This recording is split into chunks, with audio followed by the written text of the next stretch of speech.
Hello, everyone, and welcome to another episode of WYTPod. My name is Harshit, and I'm the Director of Business Alliances at WytLabs, a digital agency specializing in SaaS and e-commerce SEO. I've got Chris with me today, the CMO of MassPay, a brilliant global payment orchestration platform. So, big welcome to you, Chris. Happy to have you with me.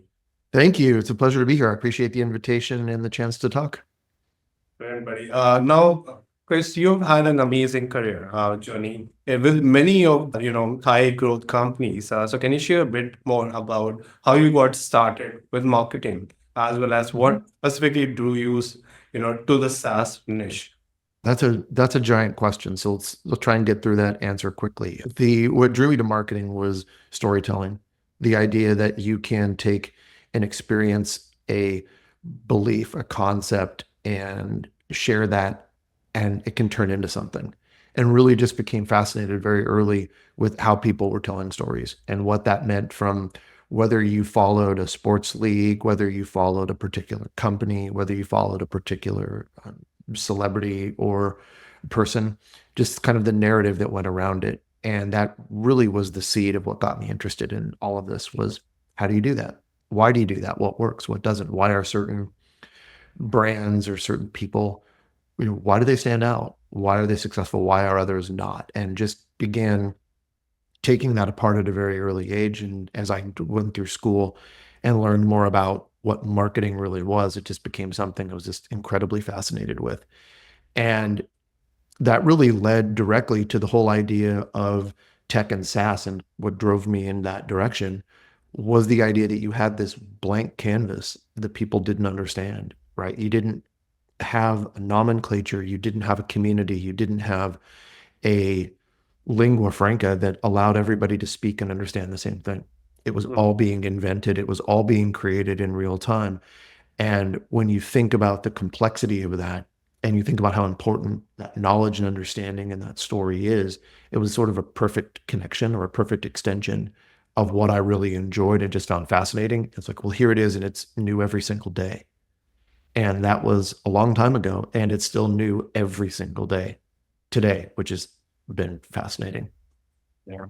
All right. Now, you've been involved in several companies that saw basically, significant market shifts.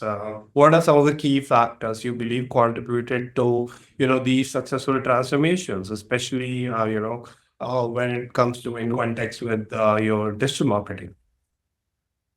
I think that the key in market shift is recognizing that it's happening. And that seems very simplistic to say, but I think it's very important. Where a lot of times an organization, an individual, a technology, it will effectively be in denial that something is, it's not happening, or it's changing, but it's not going to impact me or us, or it's not going to impact the technology.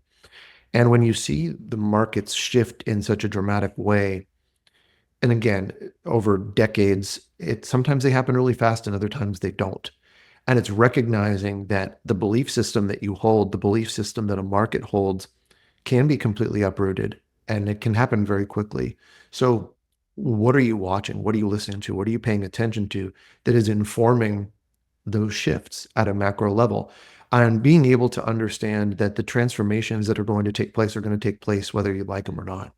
So denial is a very difficult word, because I don't believe that that's 100% true, but you can't look away from or pretend it isn't relevant to you and it isn't going to happen.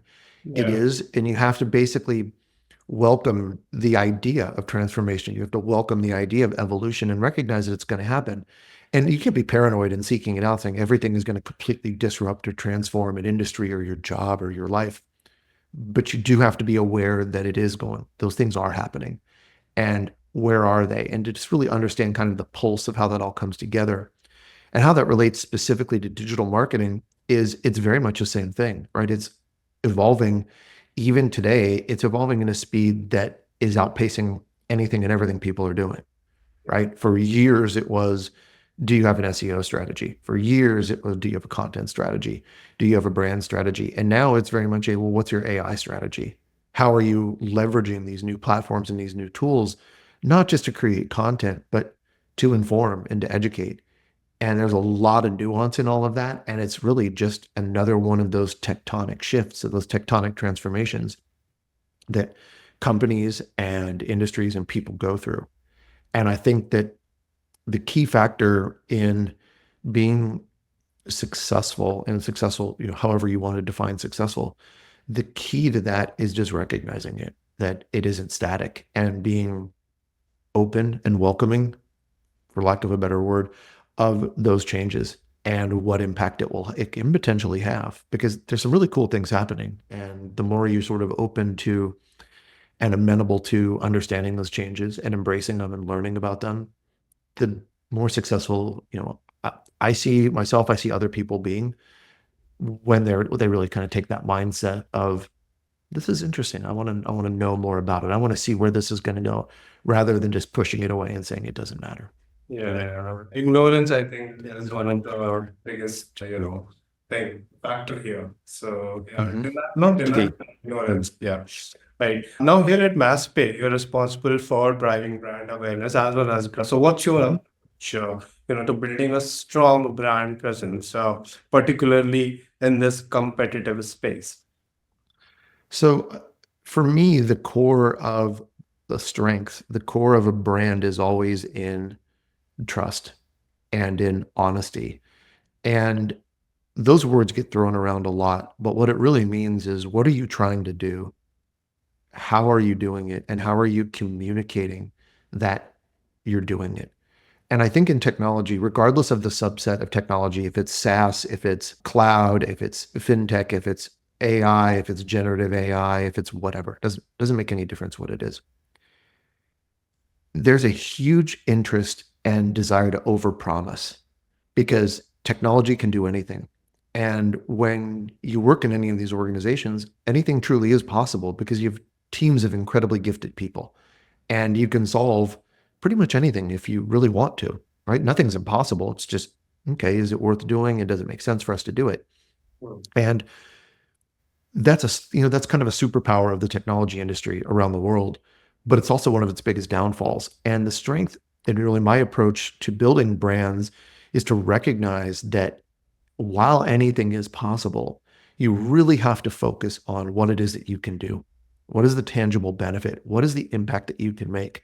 And be honest and direct and straightforward about that, and build the truth or the foundation of the brand in what is possible. Not what can be, not what will be, but what is possible today. Because most people, at least in my experience, most people are really interested in what's new, right? Anything new is exciting. It's shiny. It's cool. Everybody wants to know what that is. But at the end of the day, there's a tangible problem they're trying to solve. There's a tangible opportunity they're trying to pursue. What is it? How do you make that a reality, right? How do you make their lives easier? How do you help empower their business? And if everything that you're talking about is hype or concept or someday will be, it's not really beneficial. So the strength of the brand really becomes rooted in, what can you do? What are you delivering? What is that truth? And I think that's really where the brand itself, and then ultimately the presence of the brand in the market, is anchored. And with so much noise and so much content and so many opportunities for things to be created, that becomes even more important. And I think we're seeing now that an approach to a brand is rooted in things that were true a very long time ago, and that they're being uncovered or rediscovered again, which is, everything can move really, really quickly. But at its core, what do you stand for? What are you about? What are you delivering? And that strength and that consistency is really being sought out in a way now that, it hasn't been in the past decade or decade and a half. And I think that's really, from my perspective, that's one of the key approaches right now, is just, say what you're going to do it, and continue to, lather, rinse, repeat. That's very well. But and Chris, how do you balance, the need of your branding, your brand awareness, with the practicalities of, acquiring new customers? I think that goes back to a little bit to the prior question, and it's that truth and that clarity. So it's very easy to go out and promise the world, and then to create expectations that can't be met for any customer, whether it's B2B or B2C, it doesn't matter, to just create expectations that can't be met. And balancing those relationships, balancing that brand, balancing acquisition is a function of reality. It's a function of that truth. What are you delivering? What are you creating? What are you promising? And ultimately, what are you holding yourself as a company and as a brand accountable to? And the way that I look at that from a true balance perspective is to always hold all three of those in check. What is the brand about? What is the benefit to the customer? What is their objective, their outcome, their challenge? And what is the benefit or the outcome or challenge to their customers? Because there's always one more step. And recognizing that that additional step is there is, I think, the critical piece, because it really provides a nice set of broad but very distinct guardrails that you do need to operate in. And I've seen lots of organizations and lots of brands sort of lose touch with themselves or lose touch with an opportunity because they lose track of the broader picture. And it's very easy to get distracted. It's very easy to, kind of get shiny object syndrome. But that balance is really recognizing that all of those pieces are in play at all times, and how do they stay aligned? And, that's tough. You got to invest the time to do it, but it's really critical to do it. Great. Now, Chris, you have overseen product introductions in many different companies, industries, so such as digital content platforms, hybrid cloud services. How do you tailor your marketing strategy? When you are basically introducing a new innovative product or services.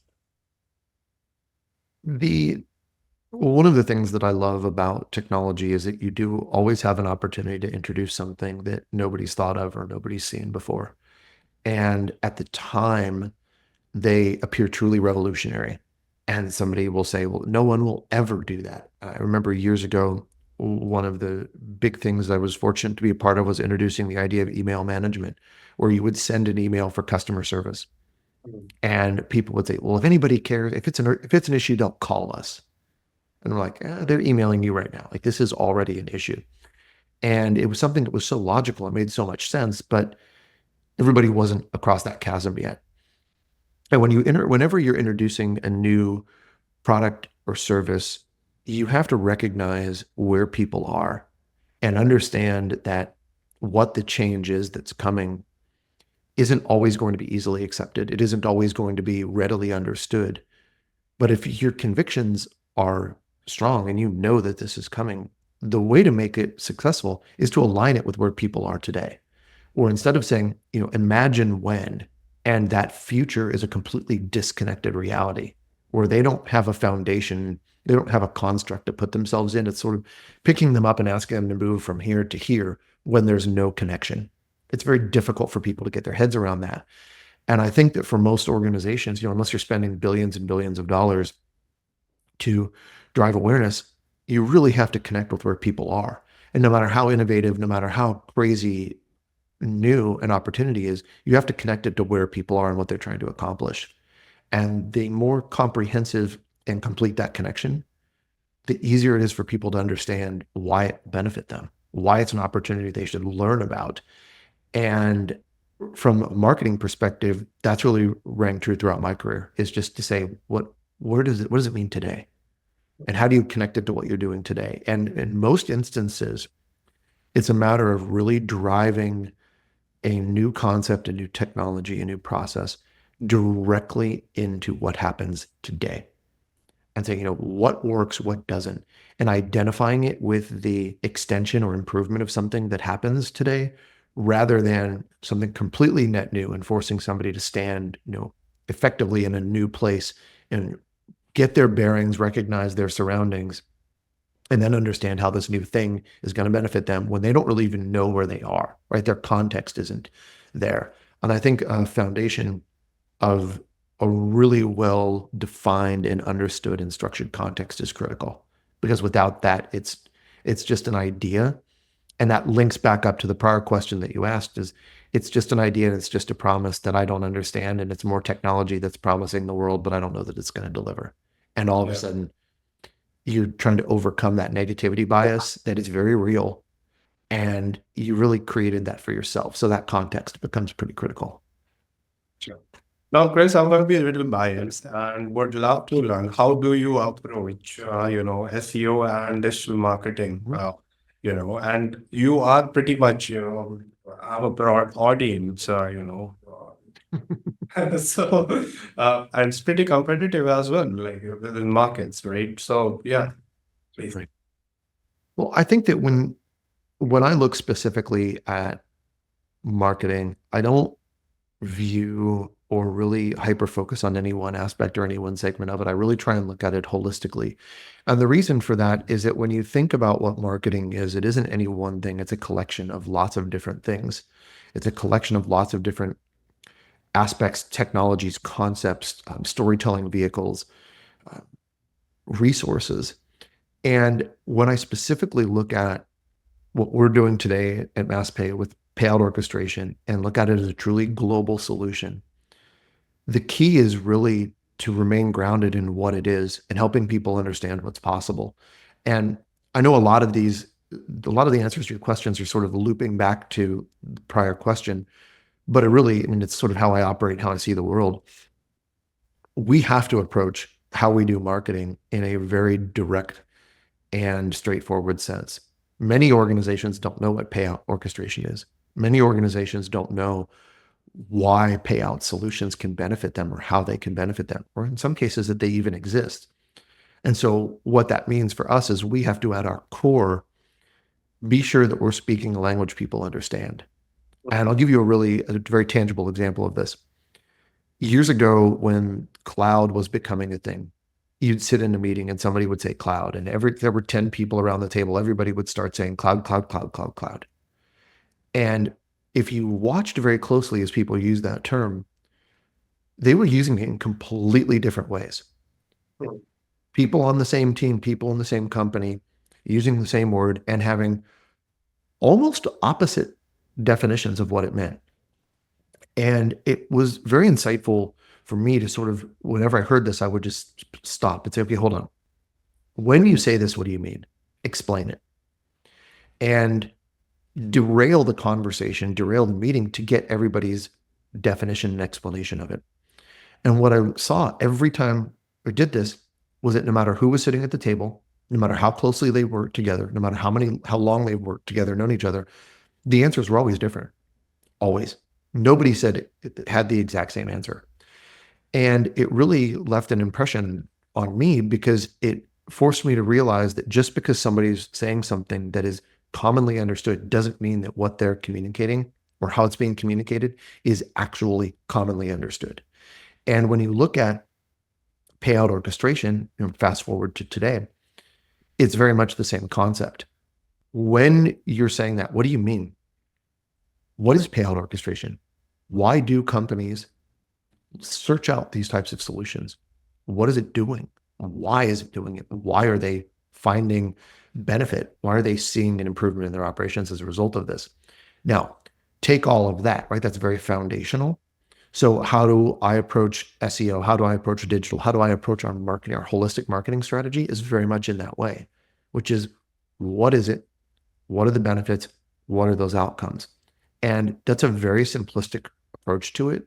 But whenever you're talking about a new technology and new opportunities, I really find that that's the best approach, where it provides a level set that everybody can get around and understand. And all of a sudden you can speak a common language. And that has a pretty big impact on any organization because you're helping everybody get to the same page.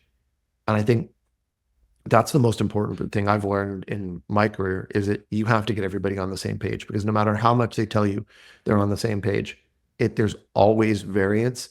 And until you can get influence, decision, management, support all on the same page and truly understanding exactly what it is, you can't move anything forward.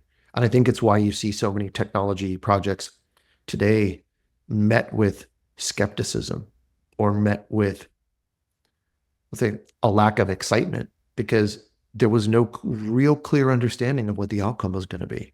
It meant something different to everybody. And what does that mean as a marketer? What does that mean in marketing? It means that the responsibility is on the marketer to find that commonality, to find that language in that platform, that foundation that everybody can land on and work together to expand. And I think that's skipped too often today. Yeah, I really like you mentioned it, right? Like people, mess up the very like the foundations basically, when it comes to the GTM as well. Like most of the marketers miss on that too. And these are very basic. Like if you get this very differently, like you will be able to scale. So great. Well, it's true globally, right? I mean, that's the kind of the last part of the question that you asked. It's incredibly true globally because ignore language. It doesn't matter. Just geography. Different people in different places, in different time zones, in different cultures. Every single one of those people is going to have a completely different understanding and expectation of whatever it is that is being discussed by default. Everybody's speaking the same language and everybody has a completely different understanding of what that means. And the more geographically diverse, the more geographically dispersed we become as a society, as a corporation, the more complicated that becomes.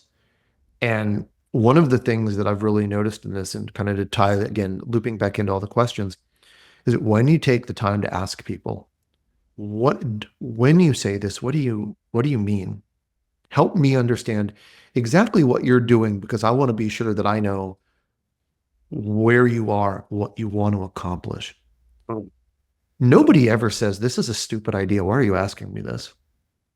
Nobody ever pushes back on that. Every single time I have this conversation, the first thing someone says is thank you. Thank you for being willing to invest the time to have that conversation to help us get to the same page so we can move this forward. And that's really important, right? That's where that trust gets built. That's where the strength and the foundation of promising and delivering, not over-promising, comes in. And it really does truly become core to a brand and to a product. All right, Chris, would love to know, like, what role does data basically play, in your marketing strategy? What are some of the, and how exactly you utilize, the data to make those informed decisions and, just, That's a great question, because we're inundated as marketers, as product people, as anybody in business, you're inundated with data. There's no shortage of it. There's never going to be a shortage of it again. We're going to drown in it forever. And it's really critical. So what I try very hard to do is to identify what are our desired outcomes, what are our KPIs. And then whether I'm looking at planning on a month, a quarter, half a year, 3 years, 5 years, what are those KPIs? And then what information, what data is going to be needed to inform that? Right. And to build a model of what really is important, like what do I need to pay attention to? Because you can go get 18,000 data points on anything you want, anytime you want it. It's crazy. And you can look at it daily, you can look at it hourly. And for some businesses, hourly matters. For some businesses, daily matters. We're very much a B2B SaaS company.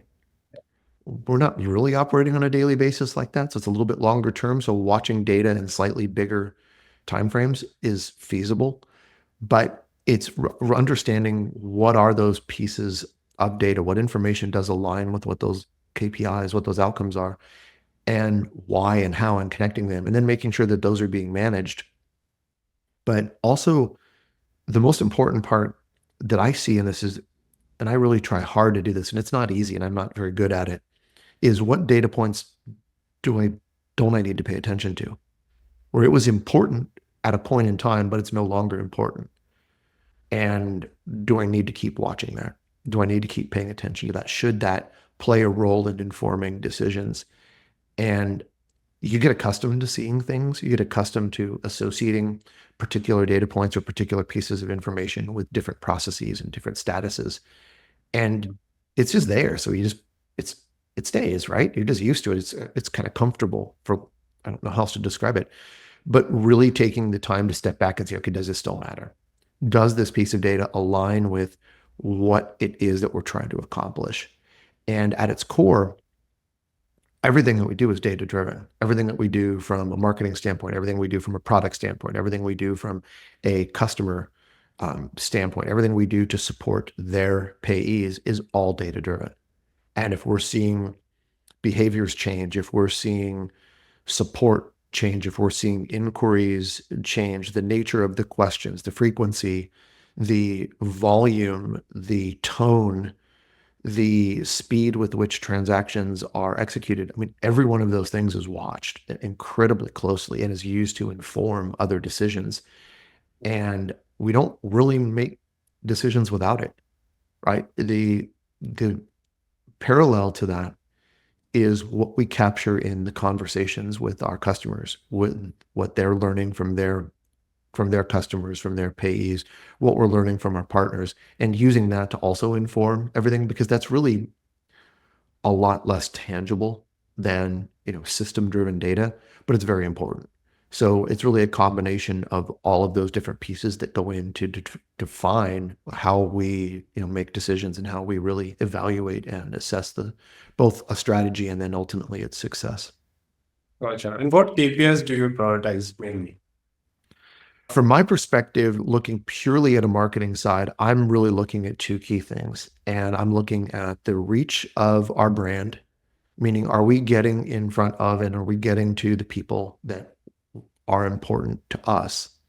Mhm. And when we are in front of those people, are we providing information and resources that are actionable? So Gotcha. the first part of that is very real in terms of data. You can measure all of it. It's very easy to measure, what is reach, what is engagement, all those things, all those standard things. It's very straightforward. It's much harder to measure the impact. Are we making a difference? Are we delivering on what we said we were going to deliver? And is it positively impacting our community? That's very different in terms of capturing that data and really understanding it. That's where a lot of time goes, is to make sure that we are delivering on that piece. But those are the two biggest KPIs that I follow, because really, I'm sorry, the sun's moving as I'm Yeah. talking. There's a million other data points, right? There's a million other things that as a SaaS company, as any technology company, you're going to follow. But at the highest level, those are the most important things. Because if we're not engaging the right people and we're not communicating and helping